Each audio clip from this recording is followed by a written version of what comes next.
Nabalik na sa Operation Second Chance ang 13 ka mga children in conflict with the law nga milaya sa maong pasilidad kaganihang buntag. Usa kanila gusto lang untang mamista. Sayranta ang detalye sa report ni Alan Domingo. Midangop kang Cebu City Mayor Nestor Archival ang 17 anyos nga CICL nga apil sa miikyas gikan sa Operation Second Chance alas 6:45 ganing buntag. Siya ang katapusan nga gitinguhang ma-rescue sa mga otoridad ug mabalik sa shelter sa mga juvenile offenders. Mitugan kini nga gusto lang niya nga mamista sa ilang dapit ug buot usab niyang dili maabtan og Pasko sa sulod sa Second Chance maong niuban siya sa panon sa nangikyas. Ang rason niya, ganahan ka kay mamista ka, no? Mista mo sa Nicolas. Mamista. Yep. Hindi, taga St. Nicolas mo rin, Doon sa Nicolas. Ang mamista siya. Mamista lagi siya.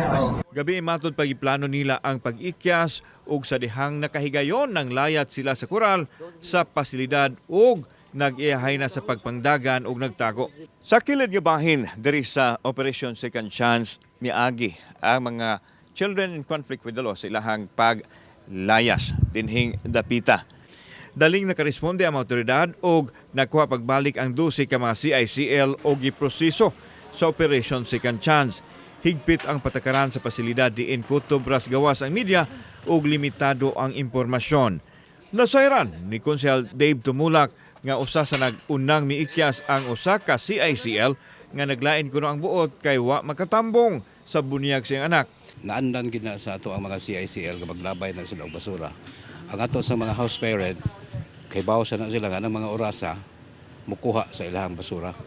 Pag ablay sa gate, didiretso naghamag kining 13 ka mga CICL o didiretso layat diha sa gate.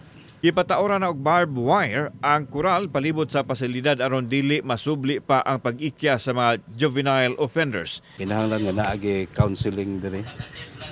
Naa sa psychologist nga mo ari diri. Kay kini manggong ilang pagka butang diri sa ato ang Operation Second Chance, di mangguni sila pinriso.